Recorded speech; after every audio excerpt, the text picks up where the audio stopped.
Narco ജിഹാദ് വെറുമൊരു സങ്കല്പം മാത്രമാണ് എന്ന് പറഞ്ഞ് മുഖ്യമന്ത്രി തള്ളിക്കളഞ്ഞ ഒരാഴ്ച തികയും മുമ്പ് മലപ്പുറത്ത് പ്രായപൂർത്തിയാകാത്ത പെൺകുട്ടിയെ മയക്കുമരുന്ന് നൽകി പീഡിപ്പിച്ചതുമായി ബന്ധപ്പെട്ട് 3 പേരെ പോലീസ് കസ്റ്റഡിയിലെടുത്തുവെന്ന വാർത്തയാണ് കേരളം ഇന്ന് കേട്ടത്. മയക്കുമരുന്നിനെതിരെ പ്രവർത്തിക്കുന്ന പോലീസ് സംഘത്തിലെ ഉദ്യോഗസ്ഥന്റെ മകളെയാണ് ഈ മാസം 8-ന് മയക്കുമരുന്ന് നൽകി പീഡിപ്പിച്ചത് എന്നത് സംഭവത്തിന്റെ ഗൗരവം ഏറെ വർദ്ധിപ്പിക്കുകയാണ്. കരിപ്പൂർ വിമാനത്താവളത്തിനടുത്തുള്ള ഹോട്ടലിലെത്തിച്ച പെൺകുട്ടിയെ കഞ്ചാവും മയക്കുമരുന്ന് നൽകിയ ശേഷമായിരുന്നു പീഡനം നടത്തിയത് എന്നാണ് പറയപ്പെടുന്നത്.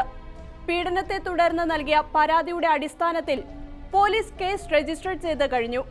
സംഭവവുമായി ബന്ധപ്പെട്ട് പുൽപ്പറ്റ പൂക്കളത്തൂർ കണിയാങ്കോട്ട് ജാവിദ്, കുഴിമണ്ണ കടുങ്ങല്ലൂർ നവാസ് ഷെരീഫ്, കാവന്നൂർ മുഹമ്മദ് എന്നിവരാണ് പിടിയിലായത്.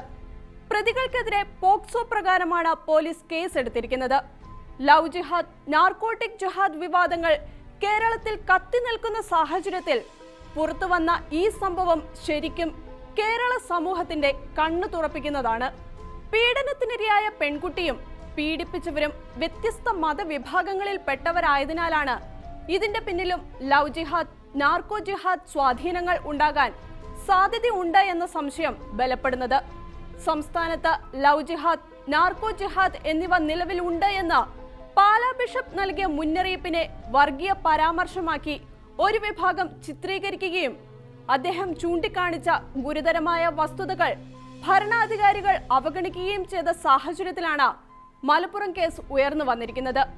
ഇനിയെങ്കിലും കൺമുൻപിൽ നടക്കുന്ന ഈ യാഥാർത്ഥ്യങ്ങൾ കണ്ണു തുറന്നു കാണാൻ കേരളത്തിലെ ഭരണാധികാരികൾക്കും പ്രതിപക്ഷത്തിനും കഴിയട്ടെ.